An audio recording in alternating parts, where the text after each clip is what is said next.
ఇండస్ట్రీలో ఇప్పుడు hot topic ఏంటంటే power star Andhra Pradesh deputy CM Pawan Kalyan తన డైరెక్టర్కి ఊహించని సర్ప్రైజ్ గిఫ్ట్ ఇచ్చాడు. ఓజీ సినిమాతో బాక్స్ ఆఫీస్ను షేక్ చేసేస్తున్న డైరెక్టర్ సుజీత్కు పవన్ కళ్యాణ్ ఖరీదైన ల్యాండ్ రోవర్ డిఫెండర్ కారును గిఫ్ట్గా ఇచ్చారు. మార్కెట్లో దీని విలువ ఎంతో తెలుసా? దాదాపు 2 కోట్ల రూపాయల వరకు ఉంటుందట. సాధారణంగా నిర్మాతలు గిఫ్ట్ ఇస్తూ ఉంటారు, కానీ ఒక హీరో, అందులోనూ డిప్యూటీ సీఎం హోదాలో ఉన్న పవన్ కళ్యాణ్ స్వయంగా తన డైరెక్టర్కి కారుని బహుమతి ఇవ్వటం ఇప్పుడు వైరల్ అవుతోంది. మీరు స్క్రీన్ మీద కూడా ఆ దృశ్యాలు చూడొచ్చు.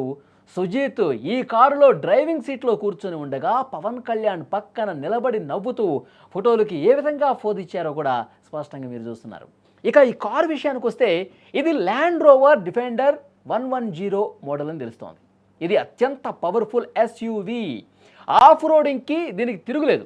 ఈ కారు ధర మార్కెట్లో సుమారుగా 1 కోటి నుంచి 2.35 కోట్లు, అంటే 2,35,00,000 వరకు పలికే అవకాశం ఉన్నట్టుగా సమాచారం ఉంది. ఈ గిఫ్ట్ చూసి సుజిత్ కొద్దిగా ఎమోషనల్గా కూడా అయ్యారు. సోషల్ మీడియాలో పోస్ట్ చేస్తూ, నా డియరెస్ట్ ఓజీ కళ్యాణ్ గారి నుంచి ఇలాంటి ప్రేమ దొరకటం నిజంగా నా అదృష్టం. చిన్నప్పటి నుంచి నేను ఆయనకి వీరాభిమానిని. ఈరోజు ఈ స్పెషల్ మూమెంట్ నాకు దక్కిందంటే నిజంగా నా అంత అదృష్టవంతుడు ఇంకొకడు ఉండడేమో. ఎప్పటికీ ఓజీకి రుణపడి ఉంటా, పవన్ కళ్యాణ్ గారికి రుణపడి ఉంటానంటూ ఆయన రాసుకొచ్చారు. నిజంగా ఫ్యాన్ బాయ్ మూమెంట్ అంటే ఇదేనేమో. మీరు స్క్రీన్ మీద కూడా చూస్తున్నారు. ఆ గిఫ్ట్ అందుకున్నటువంటి దృశ్యాలు చాలా స్పష్టంగా చూస్తున్నారు. సో అదే విషయం, ఓజీ సినిమా కేవలం కలెక్షన్లే కాదు, ఇలాంటి ఖరీదైన గిఫ్ట్ను కూడా తీసుకొచ్చిందనమాట. సుజిత్ కూడా మనం కూడా కంగ్రాట్స్ చెప్తాం.